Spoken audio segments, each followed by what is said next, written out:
some evidence. Opinions really, they're not evidence. Right. You got to have hardcore facts. You have to go out and get the data. You have to go discover things. Like, tell me why. Don't just tell me your opinion and then reinforce it by talking to someone just like you. So those are the difficulties in teaching journalism right now.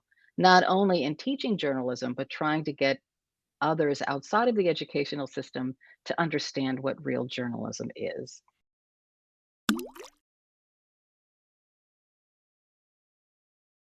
Guys, I'm very excited to have Carol Costello join us for the Ripple Effect podcast today. You might know Carol from her time as an anchor at CNN and eventually Headline News. She's now a special advisor out at Loyola Marymount University in California and working on what else? Journalism. She is one of these people that I've looked up to and long since admired because of her ease of interviews and just the approach that she took to make her guests feel comfortable. But she could ask the hard-hitting questions and she could pull the best out of people. And I'm just really, really inspired by her. I'm so grateful that she agreed to be a part of the Ripple Effect podcast. She also has her own podcast called Carol Costello Presents Blind Rage. So I hope we'll talk about that a little bit today. She is amazing. I am super excited about this interview. So let's dive right in.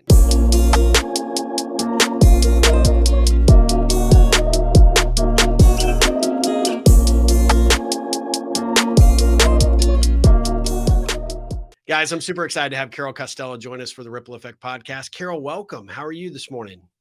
I'm good. It's very early here in California, so if I'm a little groggy, you'll understand why. I did not realize when we scheduled this originally, it would be this early for you. So I appreciate you getting up and doing this. And wow, I'm impressed. But of course, you being, when you were on your time at CNN, you were used to getting up really early, right? It's amazing how your body bounces back to normal sleeping habits because I used to wake up at 2 or 3 in the morning Oh and my I'd work gosh. like 10 to 12 hours and did it again the next day. Um, and then, when I left CNN, I thought I would continue getting up at 2 or 3 in the morning. No, I I mean, slept why would until you, right? 5. No, Yeah. exactly. Well, I always like to start these interviews off with a little bit of an origin story just to give our audience a little bit of a background and history of you. And, if you don't mind, maybe just share a little bit about, kind of where you grew up. I know you're a Midwestern gal, and I know you are a huge Detroit Tigers fan. So there's all these things I have to, we got to dig into, but just give our audience just a little sense of your background and your history.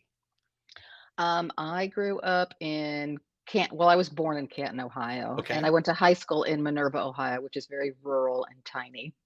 So, and gosh, I always wanted to be a newscaster or a reporter. Really? I really did, ever since I was 12 years old, and that's all I've really ever done until now. So I went to college, I got an internship, I got my job out of college at TV 23 in Akron, Ohio, and then I went to Toledo, Columbus, Baltimore, Washington, Indianapolis, and then CNN. And I Wow. finished up my career there. So 35 years. So Wow. I'm a lucky person. I got to Yeah. live my dream. Well, what was it about journalism that really was, sort of the attractor factor? You get to witness history firsthand. Yeah. You actually can change the world. I know people are down on journalists today for good reasons, Yeah. but you really can still change the world. And I tell that to my students all the time. You actually can. Yeah. So So that's what attracted me. expand upon that a little bit for my audience so that they understand what you mean by that and sort of what you're trying to get across to your students. I'll tell you a really dumb story. At least I thought it was dumb when I was, I don't know, 22. You can change people's worlds in small ways and in big ways.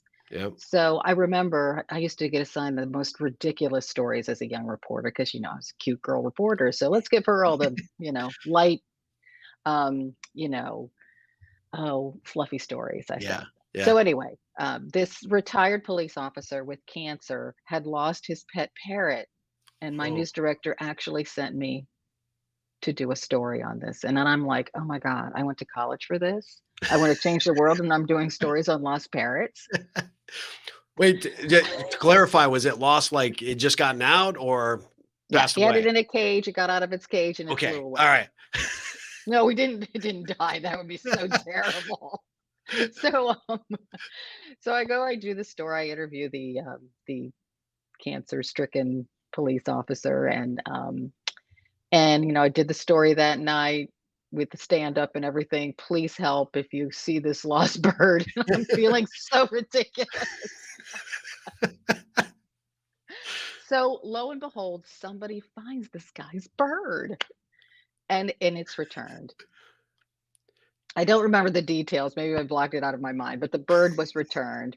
I went and did a follow-up story, and I'm telling you, that man was so happy, Uh, and you could see the effect it had on him in real time because I was there with him, yeah. and it filled me with hope, I must say, and the audience loved him, loved the bird, and loved me for doing That such a small thing for someone. yeah. Well, that's So that's often what we talk about with the ripple, right? Sometimes it's our smallest acts that make the biggest impact, and we think they're small and insignificant at the time, but they have a huge impact, and obviously that's stuck with you for all these a years. huge impact, and, there are bigger ways that, I've altered the world, I'll say, but I think that example just shows you that, you don't realize the impact you have, and in journalism, you touch so many people's lives in so many ways you can't imagine, Yeah. and that's why I love journalism so much. Well, with what you're doing today, you're teaching journalism for Loyola Marymount, right? And you get an opportunity to sort of share your approach, your philosophies, the direction that you came up with in the news business. How have you seen the news business change, and then what are you telling your students about how to approach this new world of journalism? Uh, I won't lie, it's very difficult. It's extremely Yeah, difficult to teach journalism yeah, today. yeah, Because for those young people, they've grown up watching journalism as it is today, and it is partisan, right? And yes, nobody knows what it is anymore. Like, what is journalism? yeah, And it used to be so simple. You go out, you gather information for people, you put it into context, and then you allow them to make their own decisions about what you found out for them. But hmm, as you know, it's not as simple as that anymore. yeah. And I don't think it can ever be that simple, right? Because it's changed so much. So today you sort of have to teach students that they have to open their minds, which is difficult for pretty much all of us Yeah. because again, those kids have grown up with closed minds because Mhm. the adults around them have closed minds. If you think differently from someone, you're the enemy. And how do you change that in a young person's mind when they've grown up with that sentiment? Yes. That is dangerous for our country. Yes. So even that is really difficult to get through to young people. And I can give you a million examples of oh god, evidence-based, teaching them evidence. Opinions really, they're not evidence. Right. You got to have hardcore facts. You have to go out and get the data. You have to go discover things. Like, tell me why. Don't just tell me your opinion and then reinforce it by talking to someone just like you. So those are the difficulties in teaching journalism right now. Not only in teaching journalism, but trying to get others outside of the educational system to understand what real journalism is. Yeah. It's not to be loved, it's not to be liked, it's not to stay in your bubble, it's to take the shots and deal with it and do your job. Which is tough for them to understand because they grew up in a world where, everything is around that social influence, right? And like you said, there's that that aspect of where they, sort of the generation that they've grown up in where there's a lot of closed-minded, influences. And then on the opposite side, you have to do things for sensationalism, right? To get the likes and to get the views. And That's the right. challenge is there. And just think about the first presidential election they became aware of, like this generation of students, the Yeah. students I'm teaching now. It was 2016, Yeah. 2020. That's the only politics they've known. At least we can think of a normal time because Yeah. we Yeah. participated in That's right. those normal times, quote unquote. They have never done that. They've only lived in this world. And so I'm telling you, it's really hard to navigate, and I just hope that, things change at a national political level because that's where everything is happening right now, and Yeah. then it trickles down. Yeah. So what's your secret weapon to get a student to open up and look at that from a different perspective? I force them to get the other I'll just tell you a quick story. Oh I my love god. it. Okay, it's a quick story. So, I taught a digital journalism class last fall, and I assigned topics to groups of students to go out and they did a mini documentary. And one of the topics was abortion. Ooh. Young people are very pro-choice Mhm. in general. The Sure. statistics show it. So Yep. I'm giving you hard data. Yeah. You look it up, right? Yep. But to me, they have to open their minds and find out why many, many other people are not. Um, so I said to this particular group, I said, you have to go and talk to a pro life group. Oh, we can't. I don't think there are any in California. I'm like, what? Of course there are. What do you think? We've banned them from the Yeah. state? Yeah. Yeah. There are many pockets of California that are conservative Yeah. that people don't really think about. So I actually made them find a group which was located in Pasadena, which was not so far from Los Angeles. And they went and they talked to a woman there. And and they said afterwards they were so shaken that they had to join hands and just take a minute. And I'm like, oh my God, she was a person who had her beliefs. Yeah. And you have to listen. Yeah. Because to understand what's happening right now in the country surrounding that issue, you kinda have to understand what she's saying and what from where she's coming from, Mhm. and it's not necessarily evil, right? Yeah. Right. So, It's that's just different. my it's Yeah. different, right? Yeah. And then, maybe if we actually listen to one another, maybe we can find common ground. Maybe we can understand. Maybe you can fight the fight better if you wanna become an activist and not a journalist. But you need to understand, and the only way you understand is by talking to people outside of your bubble. So that's my tiny secret weapon to open their minds and to teach, what journalism really is. That's great. I love that. I would imagine with the challenges that up and coming students face relative to say social media and that influence, and when you know back in the day when you probably first got into the business, where I remember going through a journalism class, and the teacher reminding us that we weren't to be part of the story, right? We were there just purely to gather facts. And now it seems like there's this sensationalism aspect to the journalistic journey, right, where you're not only getting the story but you also are sort of the story. How do you navigate that challenge when social media, especially for this new generation, is kind of all they've grown up on? Oh, that's a tough one. You know, I mean, is I it have even possible at this point? well, there are journalists out there who have not become part of the story, and if you Yeah. watch ABC News or CBS News or Yep. 60 Minutes, they don't become part of the Right. story. 60 Minutes especially, they have tons of viewers, so people are still open to that. Yeah. I think that we conflate cable news with with I don't know what to call it, with the network news Yep. or 60 Minutes, the traditional news that you grew up watching. We conflate those 2. Cable news is a different animal, and it always has been, and I Yeah. think people have forgotten that, right? Yeah. So, um, Fox and MSNBC are partisan networks. Those anchors and reporters are part of the story because that's their mission at their network. Yeah. Yep. I mean, they lie about it sometimes, but that is the truth. CNN is trying to become something different. I hope it succeeds because there are many amazing journalists there, and I loved every moment I worked there. So I'm Yeah. not going to malign CNN, but it is trying. But I think it has this outsized reputation that it sets the standard for all news, and I'm not sure that that's fair.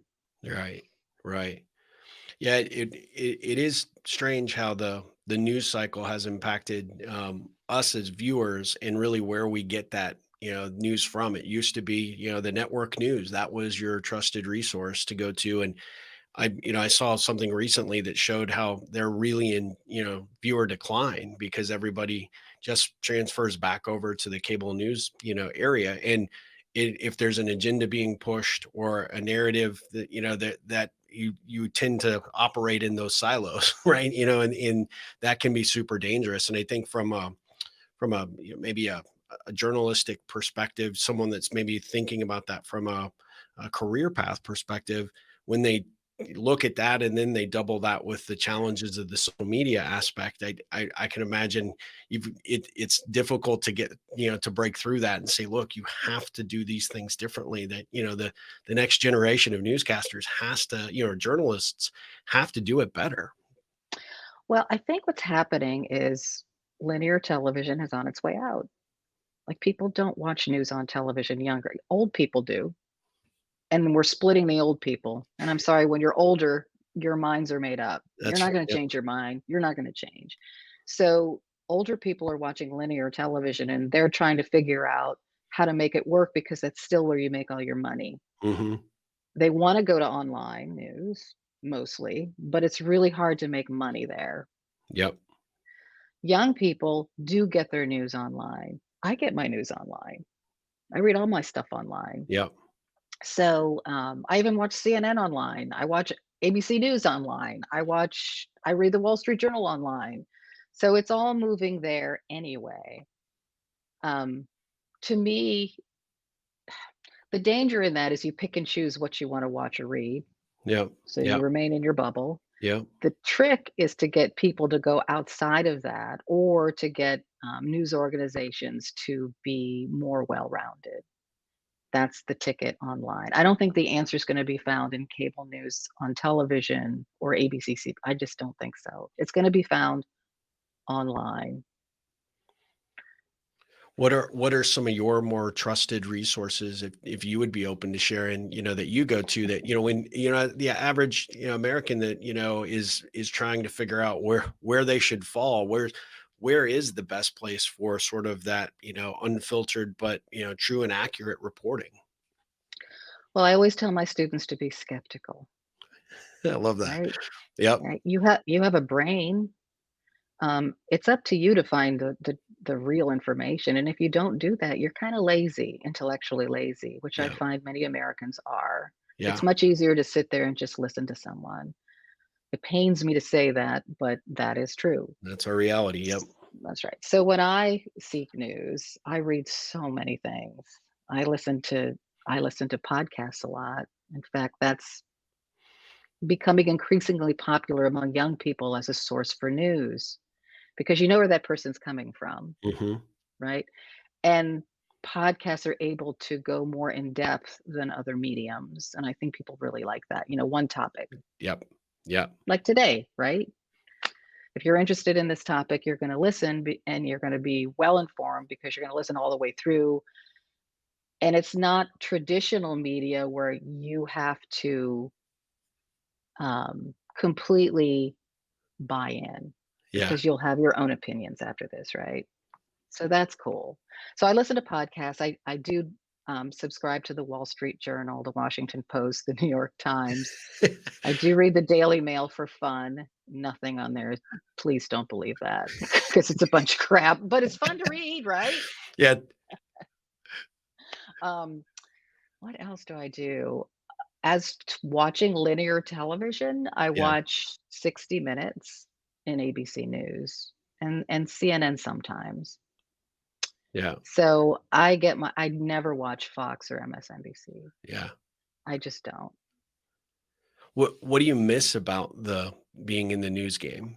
I know you're still in it from a different perspective. I mean, you're shaping the minds of our future journalists, but from being on camera, which by the way, you were phenomenal. I mean, you were one of my all-time favorites because you just had a amazing way of putting anyone you were interviewing at ease, but still getting to the heart of whatever the issue is. Even if it was something that, was challenging or controversial, you still were able to make that interview come across with, being respectful and very committed to letting that person express what they needed to share. And I always loved that. I just thought you just did an amazing job. Thank you. I do appreciate that. I think that just comes, I'm a really curious person. I really like to know what makes you tick, what you think. Um, and I think that I have that Midwestern thing, whatever that is. I don't know what that There is. is a thing. I can guarantee you. Yeah. There really is a thing. I do Yeah. believe that. So, and I'm genuine. I think if you show genuine interest in people, they Yep. respond, as Yeah. you know. Yeah. The thing I miss the most is storytelling, right? To go out to different parts of the country and to tell stories. I always enjoyed talking more to I don't know, the common person, the person who wasn't famous, the person Yep. who didn't have a lot of money. I mean, I enjoyed telling their stories a lot more than I did the other. And I still do. I think that there are plenty of people out there interviewing famous people, and the famous people are spewing crap that you some right? I don't know. It's like, why should I listen to this person because they're X, Y, and Z? Yeah. So I just enjoy human interest stories so much more, focusing on different kinds of people across the country. That's what I miss is being sent out there, especially during election time. I really did Yeah. enjoy that. I always went back to Ohio to cover Ohio um, when the election came around. So those are the things I miss, or being in the middle of a giant news story that's breaking. I do Yep. miss that. There's Yeah. nothing like that. That gets your blood pumping. Do you ever envision going back and, taking in, kind of another lap in that space, or not really?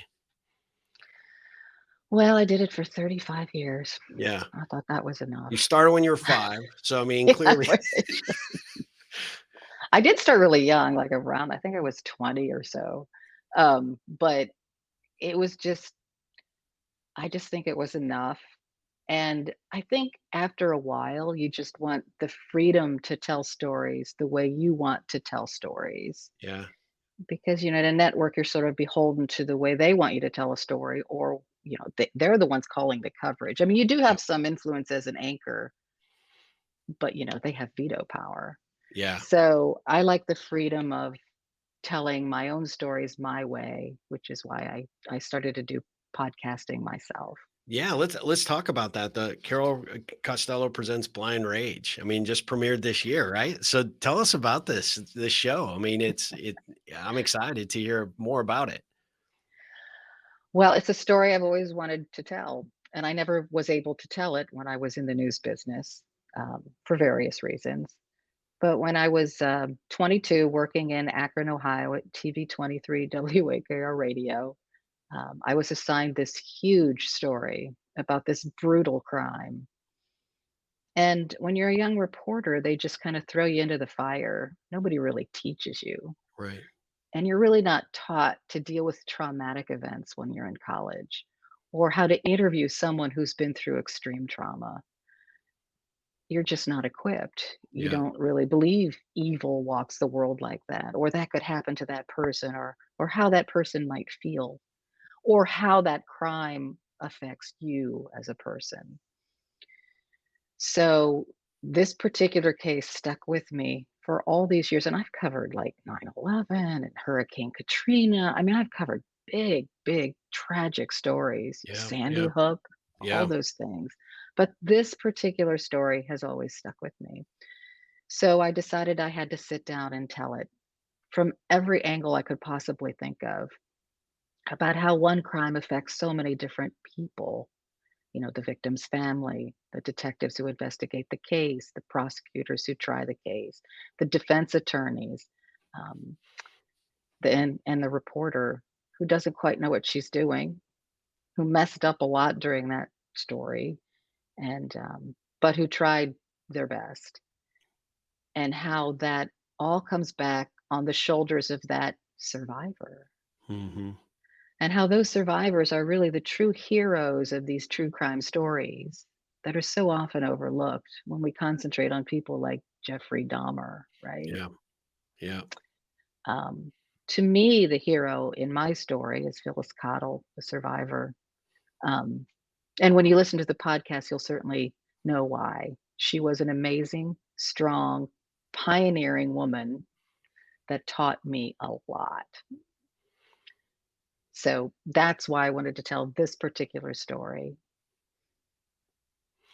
Well, I've listened to the first several episodes. I'm hooked, I will tell you. I mean, Thank in you. fact, I can tell you after listening to the first 2, I'm like, "Oh, yeah, somebody's gonna come and make this into something," right? They're gonna take this story and the way that you tell it, you're just gifted in that regard. So you've definitely found your next true calling in my opinion. But it really just looked like this could easily be made into something you'd see on HBO or a docu-series of some sort, because it is really really well done. So I encourage our listeners to be sure to go subscribe and check out the show, because it's amazing. Thank you so much. It was a labor of love. It really was. I was so nervous doing it because I wanted the family to at least like it. And I know I've just said you shouldn't worry about what people tell you. No, think about your stories as a reporter. But in this case, I really wanted the family to like it. And and they did, and they sent me a text, and I felt so good. Oh, Like, good. Whew. Yeah. whoa, right? Because they're pretty amazing too, her Yeah. family.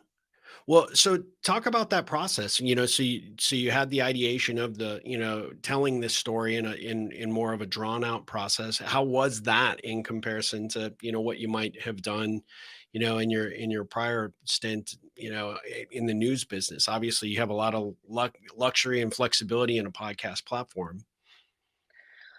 Well, this story was so personal, that made it different. And Yeah. in some respects, I was the story in that Yeah. podcast, and that was very different for me. And it's funny, even though that crime happened so many years ago, I guess more than 30 years ago, it seemed like I was right back in that place. I was back to being the 22-year-old version of myself. And then sometimes I would snap out of it and say, "What the hell was I thinking?" Right. Youth And and then you discover inexperience, right? you've been inexperienced. And I covered that case from the time it happened. I sat through the whole court proceedings and everything. Um, and I didn't know so much as a reporter. So that was the other surprising thing that came of this podcast. I found out so much interesting new information that I never knew when I was actually covering the case, that I think would have been helpful for me to know. Because as you know, the police keep so many things from reporters, Yeah. sometimes for good reasons. Sometimes you go, I don't understand that. Yeah. And in this case, it was so many times I don't really understand that. Or, you go back, and in those days, you didn't really care so much about the person perpetrating the crime, but we should have back then. Hmm. We should have, because he was a symptom of so much that was wrong in the city of Akron at that time and cities across the country. Yeah. And you could argue same problems, right? Yeah. Same problems. So, you know, I realized my mistakes as a young reporter, and B, my vulnerability, and C, my renewed hero worship of Phyllis Cottle, the Yeah. survivor. That's awesome. Well, this one it's is it 10 parts? 12. 12. Okay. So 12-part Mhm. series. And are you going to do another one? Yes. Yes, Good. I am. I'm a fan. I'm doing bonus episodes right now, but I'm going to work with the prosecutor that I worked with for Blind Rage, Emily Pelfrey, and we're going to do another true crime. And we're actually having a meeting on Wednesday, so I'm hoping to have that out.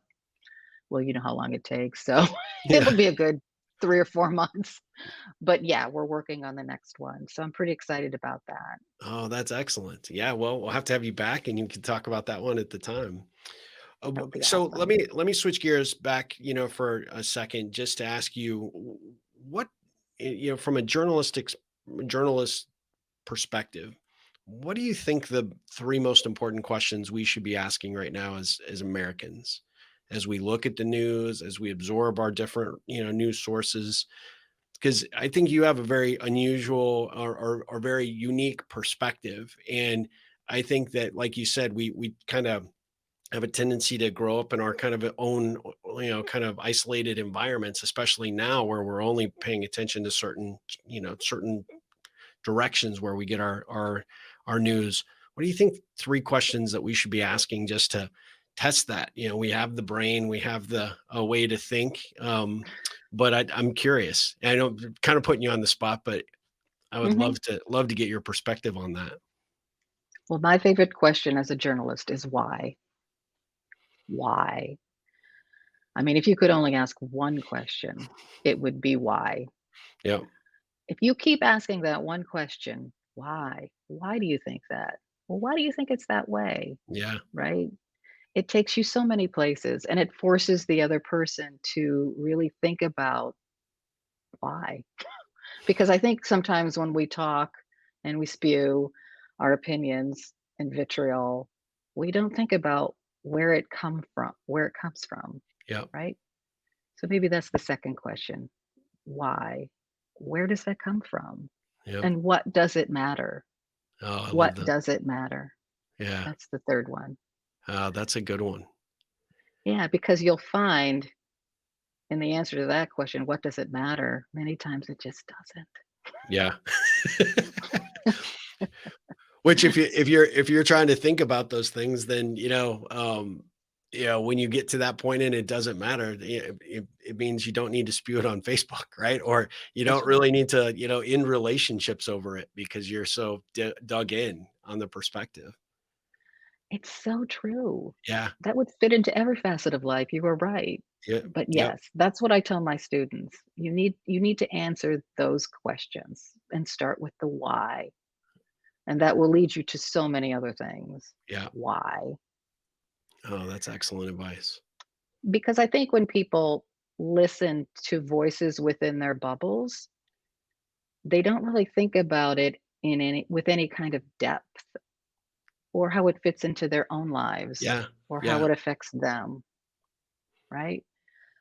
But if they really expanded their mind just a tiny fraction, Yeah. little Yeah. tiny bit, thought for themselves, I think that ugh, the country would be in a much better place. I agree. Well, I talk a lot about relationships and the ability to connect a little better. And one of the things I always tell people is that, we're really good at the surface connections. I think we're really good at the surface connections, with people, but also our news sources and the way that we interpret and take in information.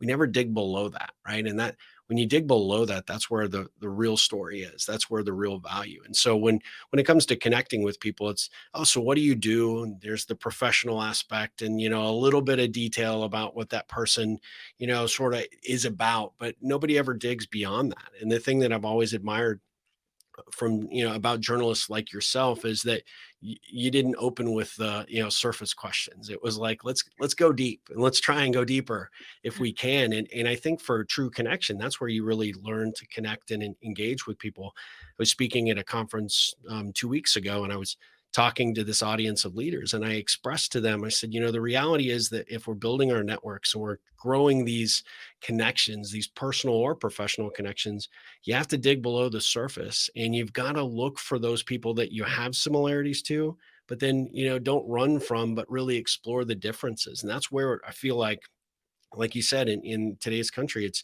we don't have those dialogues. We don't really understand how to engage in conversation and really get to know people that come from opposing, backgrounds and experiences and views of the world. But there's so much that can be gained by understanding that.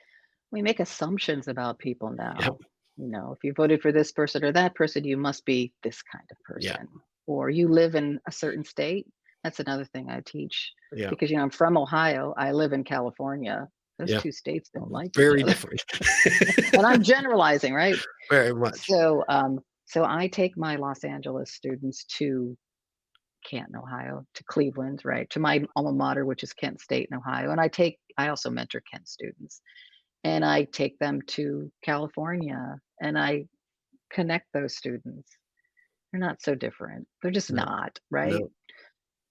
Uh, there was this poll out that's so disturbing, and, actually, my student journalists are doing a story on it right now, that, if someone who's gonna room with you in a dorm has different political opinions, you want nothing to do with that person, and nor do you want to room with that person.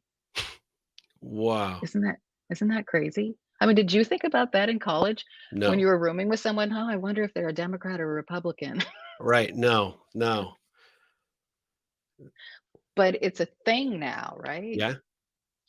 Oh, yeah. So, I've hooked up student journalists in, Uh, from LMU, where I teach in Los Angeles, and at Kent in Ohio, so that they can work on that story together, Oh, right? And figure out why. Like, where does that come from? I mean, you're 18 years old. You're not exactly like engaged completely in politics because you're right, not. right, You might be on social issue, cultural issues, right? Because you don't pay taxes or own a home, so you don't care about right. economic issues. So, like, where does that come from? Where did you learn that? Do you Yeah, even know if you're a Democrat or Republican right now? And what defines that? yeah, Are you an independent? Does it matter if you're right or left leaning? Does that matter? Like, how left leading do you have to be not to want to room with someone who's right leaning? yeah.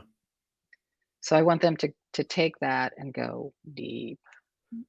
That's a brilliant assignment, and so important because they need to be able to understand how to interact and engage with someone that comes from a different perspective, right? And the sad thing that where I think we are, unfortunately, over the last several years, we now just we automatically categorize people based on religious belief, where they fall in the abortion issue, where the politics are, and we dig in our heels because we're so much more right than anybody else on the opposite end is they're just so wrong. And the challenge with that is we create a really disconnected society, people that aren't thinking for themselves, think people that aren't open to new ideas and the possibility of exploring those ideas with someone who has a different perspective and a different point of view. And then we put them into companies and expect them to get along, right? And work well together in the sandbox when we've raised them to be completely polar opposites of one another.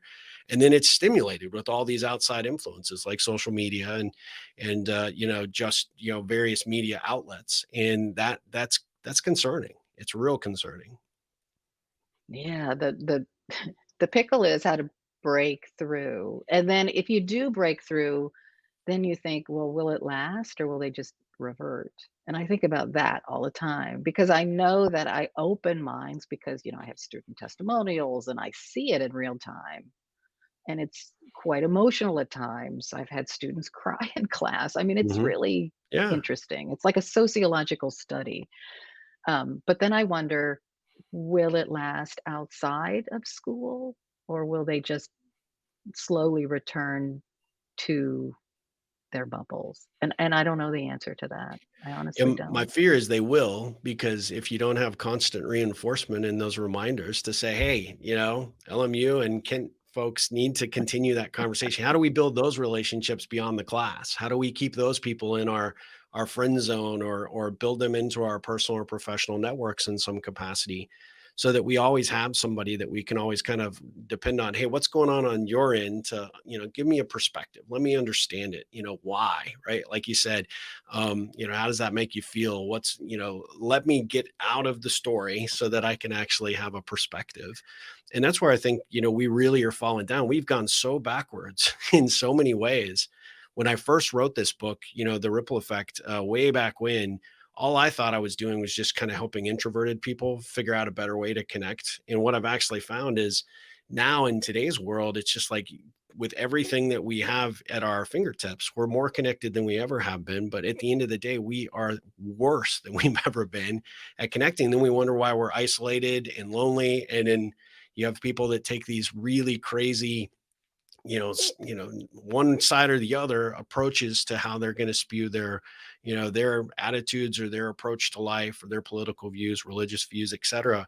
And it just creates this whole, just this, really frustrated kind of populace that it's sad because we can't have a conversation anymore. We can't just have a sit down over a cup of coffee and have different opinions, but get to hear and understand what somebody else is saying because we just dig in.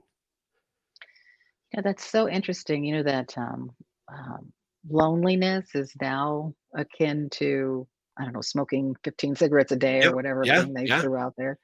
Um, and what you've just said just reinforced that, right? We've just become lonely, and it's partially we've forgotten how to talk to one another. Yeah. I don't know Yeah. what it is. It's so true. I mean, we wouldn't say some of these things to one another face to face across the table, but we'd have no problem being a keyboard warrior and doing it, or slamming somebody online for their opinion or their approach. But that's the challenge, I think, and one of the sad realities is with the new generation that comes up. That's all they've known, right? So how do you get them out of the device mindset and say, here's how you have a conversation, here's how you talk, here's how you actually learn from those conversations so that you can now start thinking for yourself, or at least be open to new attitudes and ideas. I know, and every day there comes a new split. Like now, the new split is between people with a college education and people without, and somehow they just can't get along. Or the people who have a college education are elitist, and they're not loving or down to earth. They're Yeah. just snotty, money grubbing, and that's just not my students. I Yeah. don't know. Ah, I know. I always like when people accuse professors of brainwashing students. I'm like, wow, I wish I had that power. Be so much easier to teach. oh, that's funny. I love that. Really would be. Well, But I don't. well, Oh, go go ahead. Go ahead. ahead. I don't want to cut you off there. No, no. I work at a Jesuit institution, so we educate the whole person, and what that actually means is that life is more about than just making money. Yeah. You have to do for others through your whole life, through your whole career, and I don't know. If I had kids, I'd want them educated that way. I don't Yeah. think that's a bad thing, No, right? no, and so needed right now I in know. today's world. I mean, defining what a good person is a good place to start. Having an understanding that you actually want to contribute in a positive way to society, do something, for the sake of doing good, for other people and for yourself. But at the end of the day, it comes down to especially now as you look out, we have, reached an age where we have that perspective where it's like, we want to have, done something good with our career paths, that we made a difference. And at the end of the day, trying to get young people to understand that it's like, you need to contribute in some capacity to this world being better, getting better, having better conversations, and being more accepting, because there are a lot of ways that we can go the opposite direction, and it's just not a good way for the country to go, and we see it. So We do, and I think we've forgotten that to do good for others, or to at least listen to them respectfully, makes us feel better. absolutely. Like, when you argue with someone, I don't come away from that argument with, like, great feelings about myself, even if I've won the argument, Right. because what did it again, we're going back to what did it really mean, and what does it Yeah. really matter? Yeah. And it doesn't matter 9 times out of 10. So if I'm having a respectful conversation with someone, and it evolves into an argument, and I somehow find a way out of that argument respectfully, I feel so good about myself. Yeah. Like, wow, I diffused that situation. And when I see that person again, I'm going to be able to say hello and not feel like an ass, right? Exactly. Yeah. Well, and you don't have the resentment, right? That's the problem, is that we can't bury the hatchet because we don't know how to get ourselves out of those conflicts. And I always tell my audience that, resentment is just the super secret promise of revenge, right? So at some point I'll get you. It may not be today, but it'll be, soon. And that's the sad thing is, what I always like to get people to think about is even somebody that you don't agree with, maybe, far outside of where your purview is, but if you can learn from them, learn what, is important. I think that's the beautiful thing that you illustrated about being a journalist, is pulling that story out, getting an appreciation for them. You may not agree with it, but at the end of the day, you now have a different perspective than you walked in with. And I call those things connection points. The connection points are things that you can find that you actually have, not only maybe where you didn't agree, but you can find some commonalities where you can find something. And those connection points could be your favorite sports team. It could be the fact you're in the same degree plan. It just could be that you both grew up in really challenging home environments, but that becomes the thing that makes them unique to you. And when you have that in common, that person and yourself are more likely to have at least a little bit more respectful conversation and dialogue, working relationship, better interview, whatever it might be, right? I know, I was telling Stu, you don't have to like that other person. You just don't. But you do have to listen, Yeah, right? Because someday you might need that person. that's right. And then you'll be able to go back and ask for help, and the help will be granted. Yep. The other way doesn't work so well, right? Guarantees that door stays shut. Yeah.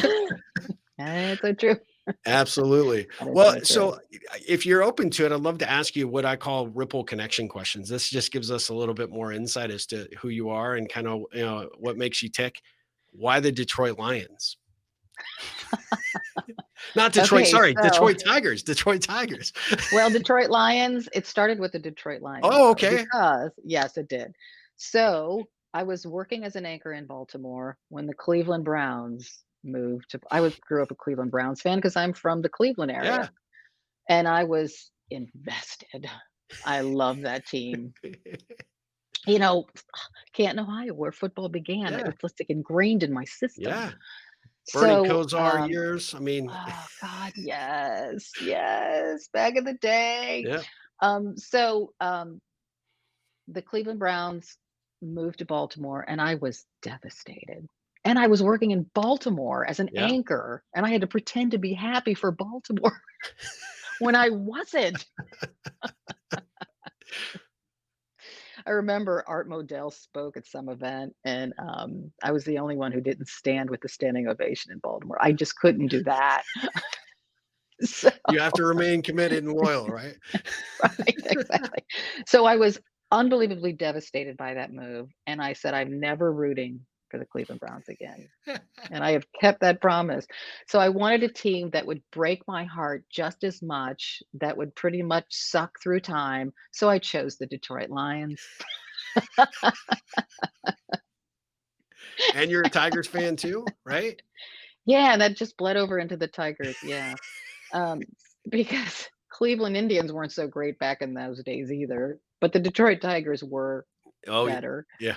But now the Lions might be really good. They were Yeah. really great last year. They're like the darling team. So, see, my loyalty has paid off. There you go. Let's see. I mean, no offense, but the Dallas Cowboys will win the next 5 Super Bowls. So Oh, that's what you always say, Dallas fan. all credibility just out the window, right? Yeah. Let me ask you what are you reading these days? What kinds of, books, any favorite authors that you're really plugged into? Or because you're in the middle of the semester, you're probably pretty Hmm, slammed. I know. I wish I had time. I do like mind candy reading. My favorite author is Tana French. I really like her. I think she has great character development, and I think that, my next goal is to write a book, so I keep Oh, reading these great novels. excellent. So, I'm hoping it, like, Rubs seeps off. into Yeah. my pores, right? So, Tana French is my favorite author. What am I reading now? I'm gonna go to my book thing. I will go there and see.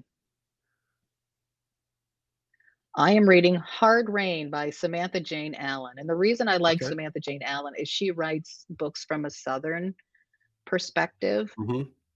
and it like opens my mind to things. So I'm reading her book because sometimes even fiction helps open your mind. Yeah, I love it. When you Because write your I have book. this thing about Texas, it takes Yeah. place in Texas, and Yeah? I'm like, "Oh, Texas." But but then I'm reading this book and I'm like, "Oh, I love those people." Well, you have to come to Austin, and I'll take you around and show you a different perspective. I mean, Oh, no Austin's offense, we are great. California East now because we have so many I people. know people are moving. Yeah, No, no, I love Houston, I love Dallas, I love Austin, um, but some places in Texas I don't understand. yeah, But reading books like this, it helps me. So that's why I'm reading this book I love it. right now. Well, when you do write your book, is it gonna be fiction or nonfiction? It's gonna be fiction, Okay, and it's gonna be about a reporter who is obsessed with a story, sort of like I was with Phyllis, but it'll be much darker. okay. I love it. Where do you find your inspiration now? Hmm. Gosh, in so many different places. Hmm, that's a hard one. From my students somewhat, Yeah, because they have really interesting different ideas and different takes on things than my generation. So, kinda opens my mind to different possibilities. Although I don't like to go too far into their ideas because some of them freak me out. Um,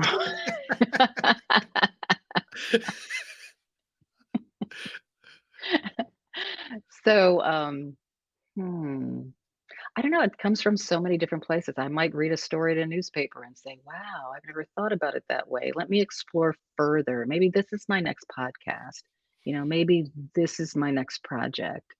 Um, when I left CNN, I was so discouraged because I thought that I added to uh, the incivility in our country. mhm. Just by being a cable news anchor during those very contentious elections. So I was very much inspired by that feeling, right? And that's why I teach my classes the way I do and why I have this exchange program between my alma mater in Ohio and LMU. I love that. Yeah. What's the best piece of advice you've received and how have you used it? Oh, wow. Let's see. What's the best piece of advice I've had? I feel pretty good. I'm stumping, a rock star I journalist. know. I never really stopped to really think about these things. Um, I think that came from my mother who said, "Remember, you can do anything." Oh, that's great advice. Yes. Believe in yourself and then do it. Uh, That was always her advice. And, she was very much a woman of her time, so that was really meaningful coming from her because she didn't get to live so many of her own dreams. But I remember talking to her about, wanting to become a reporter. My dad was like, "Oh, are you crazy? Be your brother's legal secretary. It's safer. You'll have children, blah, blah." And I'm like, "No." So, and I would go to my mother and she would say, "Remember, you can do anything. Believe in yourself. You just have to go do it." So I would say, go do it. Go Believe in do it. yourself. Go do it. That's great. That's great advice. What's your superpower? Empathy. Yeah, I think so. that's a good one. Empathy. Yeah. What's the most important thing in life? Um, Love. It really is. Yeah. We talk about, I don't like it because I'm not a religious person, but I teach at this Jesuit university, so sometimes I run into a priest or two. But but I think that when you think about Jesus,